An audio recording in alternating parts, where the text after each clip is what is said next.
Okay, welcome back. Something I should probably mention before we move on too much further is we've all heard as stories get moved around among realtors or friends or in groups or whatever, you hear that EPA has said that radon is the second leading cause of lung cancer. And I certainly don't dispute that. I'm sure that's true. The question, though, is, of course, the first leading cause of lung cancer is smoking. Radon is number 2. So the next question, to put it in perspective, is, well, what's 3? And I've done that digging and I haven't found a 3. I did find one respected website where they basically says, okay, number 3 is smoking related. And I thought, that's number 1. So the question then becomes, if you end up second place in a 2-man race, how well did you do? It doesn't really tell you a lot if you're second place out of 2. I think of when I was going back to school, if I would have run a race with anybody, I probably would have lost. But if I hadn't run at all, I still would have taken second place out of 2. So you can decide, what second place means to you in that particular case, knowing that there is no apparent number 3.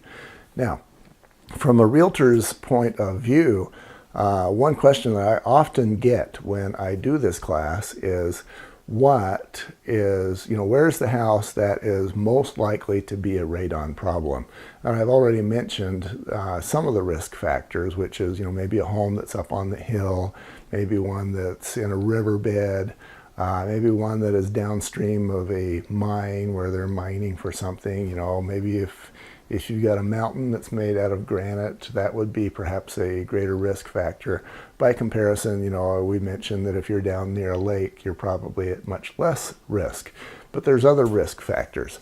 So if the home does not have a basement, if you basically got a rambler that's a single level and there is no excavation below ground level, your main level will pretty much always have outdoor radon concentrations, meaning background radon concentrations, which also means you don't have a radon problem.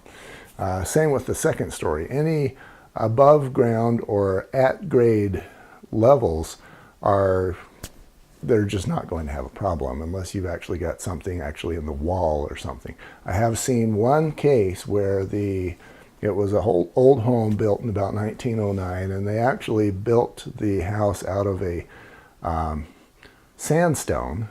And the sandstone apparently had enough radiation in there to cause higher radiation or radon concentrations above ground. But in almost 25 years as a home inspector, I have only seen that happen once.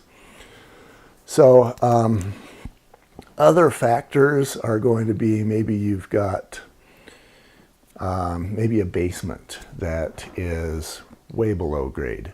There's one story that I have where you actually had a scientist in this house, and it was up on the hillside, and he actually worked with radiation as part of his job. And what he did in this house is he brought home some of the radiation, which he's not supposed to do, and that was mistake number 1. The second thing is that he moved out and he left this bottle of radioactive fluid in the house after he had moved everything else out. That was mistake number 2. Mistake number 3 is he tipped this bottle over and it caused a wet spot, if you will.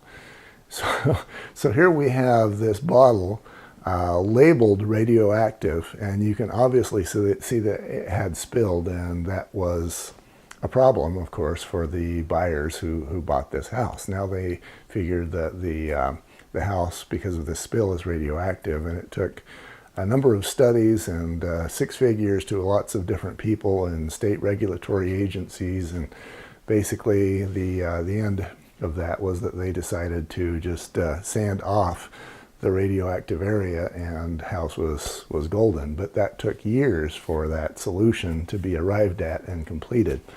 In this particular house, you had main floor and upstairs, a basement, and then a sub-basement. And I'm going to call this guy an evil scientist because it just kind of works. In this case, it seems reasonable.